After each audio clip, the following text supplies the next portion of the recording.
मैं राजनांदगांव से देवाशीष।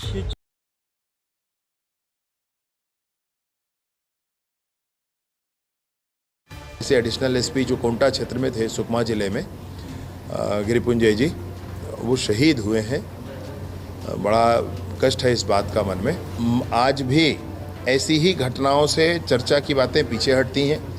माओवादी अगर बात करना चाहें तो सरकार बात करना स्वीकार करती है, सरकार ज़रूर बात करेगी। मैं नागपुर में था, रास्ते में आते हुए मैंने सोशल मीडिया पर देखा एक बैनर लेकर के कि नक्सलियों की सुनी गई, हमारी नहीं सुनी गई, आदि आदि करके धरना कर रहे हैं। मुझे बड़ा दुख और आश्चर्य हुआ, क्योंकि ऐसे ही शहीद परिवारों के दुखों के कारण और ऐसे ही बस्तर के आम जनता के दुखों के कारण ही बड़ा ही अभियान सशस्त्र बलों के द्वारा किया जा रहा है और उस बड़े अभियान के माध्यम से बड़ी सफलताएं भी मिल रही हैं। उनके स्मारिका बनाना, तो वीर बलिदानी स्मारक बनाने की प्रक्रिया प्रारंभ हो गई है। 556 हमको बस्तर क्षेत्र में बनाने हैं, जिसमें से 26 अब बनकर तैयार हैं, वो लोकार्पित भी किए जा चुके हैं। कुछ मांगे इन्होंने कही थी कि शिक्षण संस्थानों में शहीद परिवार के बच्चों के लिए आरक्षण होना चाहिए, कि शहीद परिवारों के लिए आयोग का गठन होना चाहिए।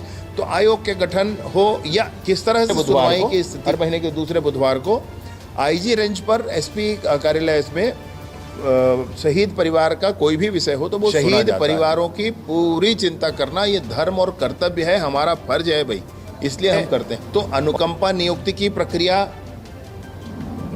निर्धारित है और उन्नत है।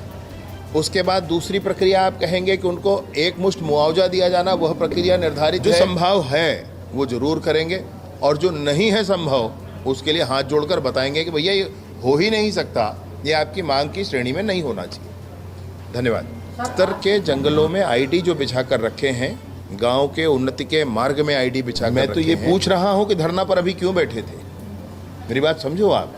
मैं इतना सारा टीवी बुला करके सबको सामने बिठा करके और पूरी चर्चा आपके सामने किया, और आखिर में फिर वही प्रश्न आप कहीं भी कोई हो, आप बिल्कुल चिन्हांकित नाम करके बताइए भाई। जो जिसकी नौकरी है, मैं किसी को ज़बरदस्ती यहाँ वहाँ नहीं कहता, लेकिन जिसकी नौकरी जहाँ है उसको वहाँ करना है। मैं नागपुर में था, रास्ते में आते हुए मैंने सोशल मीडिया पर देखा एक बैनर लेकर के कि नक्सलियों की सुनी गई, हमारी नहीं सुनी गई, आदि आदि करके धरना कर रहे हैं। मुझे बड़ा दुख और आश्चर्य हुआ, क्योंकि ऐसे ही शहीद परिवारों के दुखों के कारण और ऐसे ही बस्तर के आम जनता के दुखों के कारण ही बड़ा ही अभियान सशस्त्र बलों के द्वारा किया जा रहा है और उस बड़े अभियान के माध्यम से बड़ी सफलताएं भी मिल रही हैं।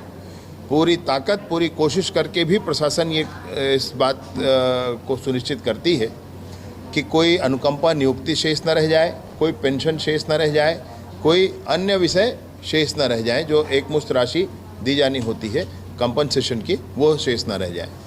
परंतु फिर भी कुछ बातें थी, तो मैंने स्वयं फ़ोन किया। मानिकपुरी जी से मेरी बात हुई, सिन्हा जी से मेरी बात हुई, इनके नंबर मेरे पास थे, मेरे नंबर इनके पास थे।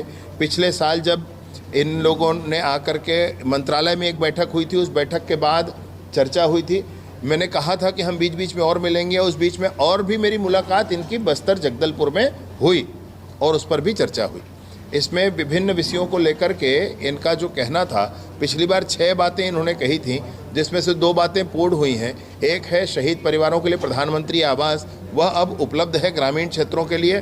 दूसरा है शहीद परिवारों के लिए उनके स्मारिका बनाना, तो वीर बलिदानी स्मारक बनाने की प्रक्रिया प्रारंभ हो गई है। 556 हमको बस्तर क्षेत्र में बनाने हैं, जिसमें से 26 अब बनकर तैयार हैं, वो लोकार्पित भी किए जा चुके हैं, और शेष भी पूरे बनेंगे, पूरे के पूरे बनेंगे, उसमें कोई संशय नहीं। उसके लिए हमारे पास राशि उपलब्ध है, उसके लिए जोनल टेंडर हो गया है, उसके लिए मूर्तिकारों के साथ भी टेंडर हो चुका है। कुछ मांगे इन्होंने कही थी कि शिक्षण संस्थानों में शहीद परिवार के बच्चों के लिए आरक्षण होना चाहिए, विभिन्न सरकारी नौकरियों में शहीद परिवारों के बच्चों के लिए आरक्षण होना चाहिए। तो ये दोनों तरह का प्रस्ताव हम लोगों ने बना करके और आगे भेजा हुआ है। इसमें चिंतन बड़ा होता है, सभी विभागों के बीच में बातचीत चर्चा करके और इसका निर्णय किया जाना होता है, वह भी भेजा हुआ है। एक और मांग उनकी थी पिछली बार कि शहीद परिवारों के लिए आयोग का गठन होना चाहिए।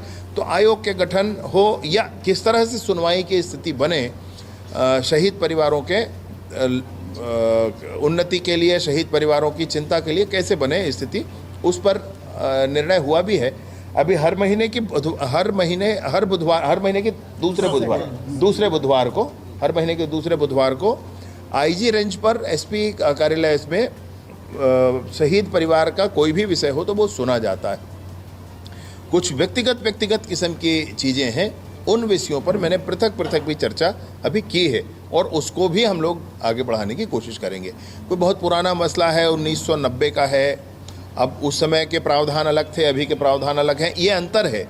तो अभी के प्रावधानों के हिसाब से वो प्रावधान कैसे प्रकरण हो सकते हैं, नहीं हो सकते हैं, वो जांच का विषय है, इंडिविजुअल। परंतु ये ज़रूर है कि ऐसे सारे ही जो परिवार आज भी आए थे, उनके परिवारों में भी जो शहीद हो गए हैं, उनके एवज में अनुकंपा नियुक्तियां दी जा चुकी हैं। सभी मेरे साथ बैठे, शहीद परिवार हैं वो सभी मेरे साथ बैठे। कोई ऐसा भ्रम, कोई ऐसी स्थिति ना हो कि शहीद परिवार क्या कर रहे हैं, आंदोलन कर रहे हैं, धरना कर रहे हैं, अब वो आज वहाँ पर क्यों किए, ये मैं भी अभी हाथ जोड़कर और अलग से भी पूछूंगा धीरे से कि भाई क्या बात थी बताओ, जाने किसकी प्रेरणा से कैसे हुआ है, वो मैं भी पूछूंगा। परंतु ऐसा कोई विषय नहीं है और ये विषय राजनीतिक हो ये कोई ना सोचे भाई। शहीद परिवारों की पूरी चिंता करना ये धर्म और कर्तव्य है, हमारा फर्ज है भाई, इसलिए हम करते हैं। और यही परिवार है जिसके आधार पर आगे होता है। वो बैनर पर जो लिखा था कि नक्सलियों की सुनी हमारी नहीं सुनी, ऐसा कतई नहीं है। मैंने स्पष्ट किया, उनके लिए अलग से कोई प्रावधान बना करके अभी आगे बढ़े हैं जिसकी आवश्यकता है समाज में। इसलिए वर्तमान में जो शहीद परिवारों का विषय है तो अनुकंपा नियुक्ति की प्रक्रिया निर्धारित है और उन्नत है। उसके बाद दूसरी प्रक्रिया आप कहेंगे कि उनको एक मुश्त मुआवजा दिया जाना, वह प्रक्रिया निर्धारित है, उन्नत है।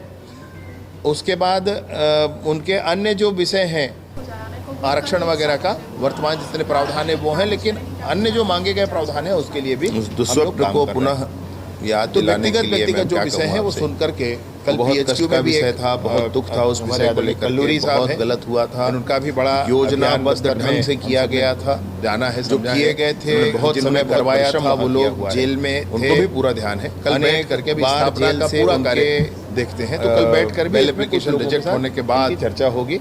काफी दिनों बाद संभव है बेल मिला है, लेकिन वो बेल है और जो नहीं है पूरी प्रक्रिया बाकी, उसके लिए हाथ जोड़कर बताएंगे कि ये शीघ्र हो ही नहीं सकता और आपकी मांग की श्रेणी में नहीं होना चाहिए। इस बात की अगली वर्षी तक मैं सोचता हूँ कि न्यायालय निर्णय जरूर सुना देगी। देखिए भैया, मैं शुरू दिन से लेकर के आज तक एक ही बात कह रहा हूँ, आज भी ऐसी ही घटनाओं से चर्चा की बातें पीछे हटती हैं।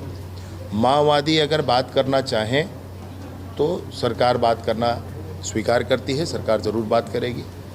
माओवादी के पीछे खड़े होकर के कुछ लोग हैदराबाद में व्यक्तिगत और कुछ संस्था के लोग बैठकर एक मीटिंग करें और मीटिंग करने के बाद कहें कि अब केंद्र की सरकार ऐसा करे और राज्य की सरकार ऐसा करे, तो ऐसे लोग जो बस्तर के दुखों में कभी सम्मिलित नहीं हुए, उनकी कोई सानी नहीं है, उनसे कोई बात नहीं हो सकती। माओवादियों से आज भी हम चर्चा बात के लिए, बातचीत करने के लिए तैयार हैं।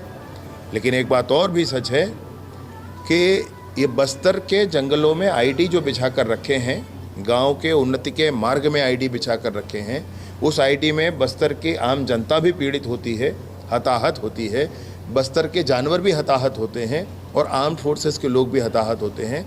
आज हमारे एक बहुत ही वीर, जिनको गैलेंट्री अवार्ड भी मिला हुआ है पहले उनके अभियानों के कारण, ऐसे एडिशनल एसपी जो कोंटा क्षेत्र में थे, सुकमा ज़िले में, गिरिपुंजय जी, वो शहीद हुए हैं।